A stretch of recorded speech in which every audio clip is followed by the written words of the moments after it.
1981년 봄, 이탈리아 토스카나의 한 언덕 위 저택에서 경찰이 꺼내든 것은 단순한 서류 더미가 아니었습니다. 낡은 폴더 안에는 수백 명의 이름이 빼곡히 적힌 목록이 있었고, 그 이름들 하나하나가 이탈리아 사회의 중심부를 차지하고 있는 인물들이었습니다. 장군, 판사, 기자, 장관, 기업인, 이 나라를 움직이는 사람들이 모두 한 장의 종이 위에 올라 있었습니다. 그리고 이 발견은 이탈리아 현대사에서 가장 불편한 질문을 던지게 됩니다. 과연 민주주의 제도 안에 또 다른 권력이 존재하고 있었던 것일까요? 1981년 3월, 밀라노에서 진행 중이던 별개의 수사 과정에서 검찰은 리치오 젤리라는 인물의 저택에 대한 수색영장을 발부받았습니다. 수사팀이 기대했던 것은 불법 자금의 흔적이었지만 실제로 손에 쥔 것은 훨씬 복잡한 무언가였습니다. 962명의 이름이 담긴 회원 명단과 민주적 재건 계획이라는 제목이 붙은 문건 한 묶음이었습니다. 그 서류들이 무엇을 의미하는지 수사팀은 그 자리에서는 온전히 파악하지 못했다고 전해집니다. 이 이야기를 이해하려면 2차 세계대전 직후의 이탈리아로 거슬러 올라가야 합니다. 파시즘의 폐허에서 민주주의 공화국으로 새 출발한 이탈리아는 냉전이라는 거대한 지정학적 압력 속에서 내내 흔들렸습니다. 서방 진영은 공산당이 의회에서 상당한 세력을 차지하고 있는 이 나라의 행방을 예의주시했고, 이 불안정한 토양 위에서 보이지 않는 손들이 조용히 움직이기 시작했다는 설이 있습니다. 프리메이슨은 수세기의 역사를 가진 비밀 결사 단체로 이탈리아에도 합법적인 지부들이 존재했습니다. 프로파간다 2에 줄여서 P2는 이탈리아 그란드로치 사나이 공식 지부 중 하나로 등록되어 있었습니다. 표면적으로는 철학적 친목 모임이었고 회원들은 서로를 형제라 불렀다고 전해집니다. 하지만 1970년대로 접어들면서 이 로찌의 성격이 조금씩 변화하기 시작했다는 것이 훗날 드러납니다. 이 이야기의 중심 인물은 리치오 젤리입니다.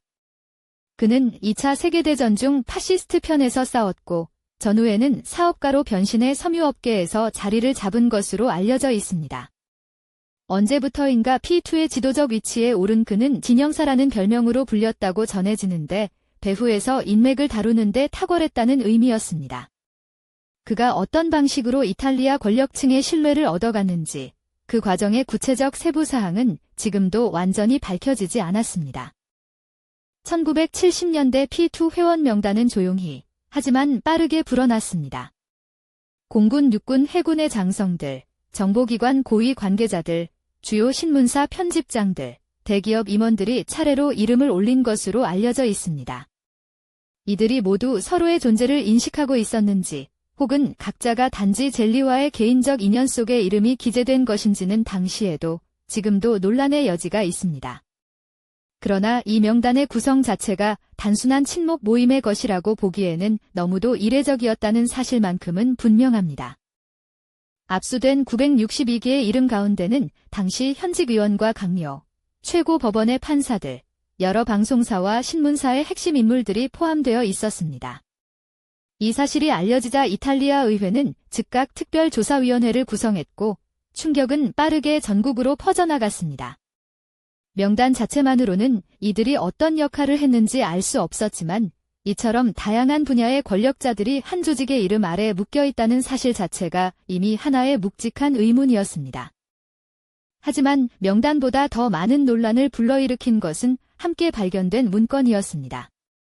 민주적 재건 계획이라는 제목의 이 문서는 언론을 특정 방향으로 통제하고 의회의 구성을 개편하며 노동 세력의 영향력을 약화시키는 방안을 상세히 기술하고 있었다고 전해집니다.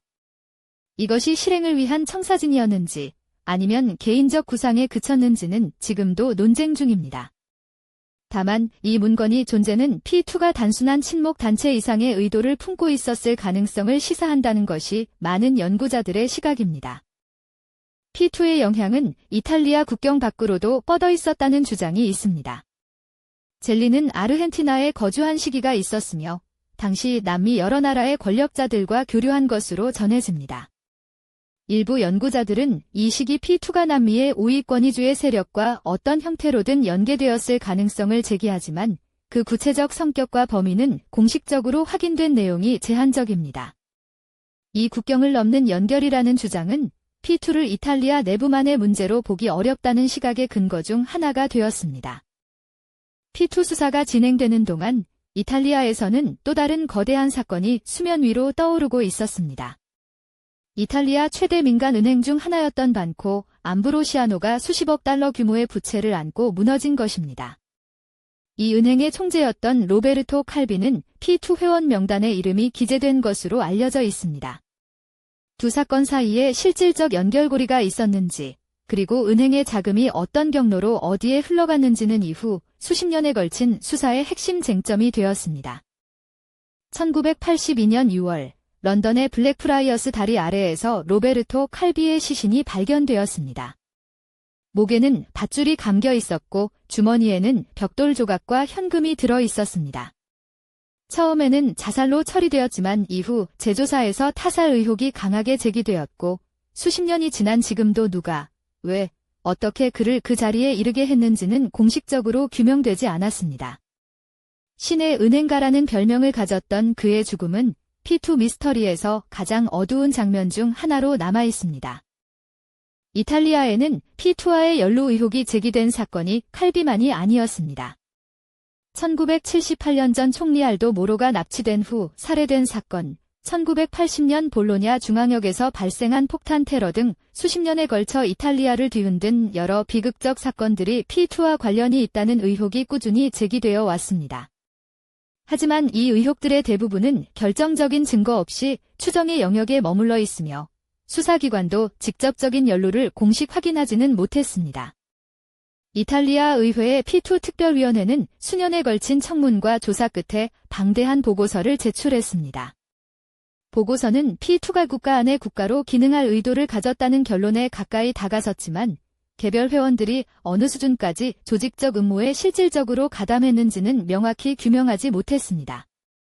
일부 회원들은 자신이 단지 이름만 올린 것이라고 주장했고 법원에서의 결과 역시 사람마다 크게 달랐습니다. 젤리 자신도 수차례 재판을 받았으나 제기된 모든 의혹이 유죄로 확정된 것은 아니었습니다. 이 사건을 설명하는 첫 번째 가설은 P2가 실제로 민주주의 위에 작동하는 비공식 권력 구조였다는 것입니다. 이 시각에 따르면 회원들은 단지 이름을 공유한 것이 아니라 특정 정책 방향을 합의하고 서로의 승진과 이익을 지원하며 필요한 순간 국가기관의 방향을 조정하는 데 협력했다는 것입니다. 민주적 재건 계획 문건과 회원 명단의 구성이 이 가설의 주요 근거로 제시됩니다. 하지만 비판적 시각에서는 명단에 이름이 오른 사실이 곧 조직적 공모의 증거가 되지는 않는다는 반론이 분명히 존재합니다. 두 번째 가설은 보다 온건한 해석입니다. P2는 치밀한 음모 조직이라기보다 이해관계를 공유하는 엘리트들의 비공식 상호 지원 네트워크였다는 것입니다. 이 관점에서 회원들은 거대한 계획을 수행하기보다 각자의 자리에서 서로에게 유리한 결정을 내리고 위기의 순간에 서로를 보호하는 방식으로 움직였다고 봅니다. 이 가설이 옳다면 조직적 음모보다는 덜 극적이지만 투명성과 책임이라는 민주주의의 원칙에 가해지는 위협이라는 측면에서는 결코 덜 심각한 문제가 아니라는 지적도 있습니다. P2 사건으로부터 수십 년이 흘렀습니다. 리치오 젤리는 2015년 세상을 떠났고 명단에 오른 많은 인물들도 이미 역사 속으로 사라졌습니다. 남겨진 것은 방대한 서류들, 반쯤 열린 채로 닫힌 재판들, 그리고 끝내 완전한 답을 얻지 못한 질문들입니다. P2가 정확히 무엇이었는지, 그 명단 위의 이름들이 각자 어떤 역할을 했는지는 아직도 완전한 그림으로 완성되지 않았습니다. 그러나 이 이야기가 던지는 물음, 즉 민주주의 제도 안에서 보이지 않는 권력이 어떻게 자리를 잡을 수 있는가라는 질문은 지금 이 시대에도 여전히 유효한 물음으로 남아 있습니다. 여러분은 어떻게 생각하십니까?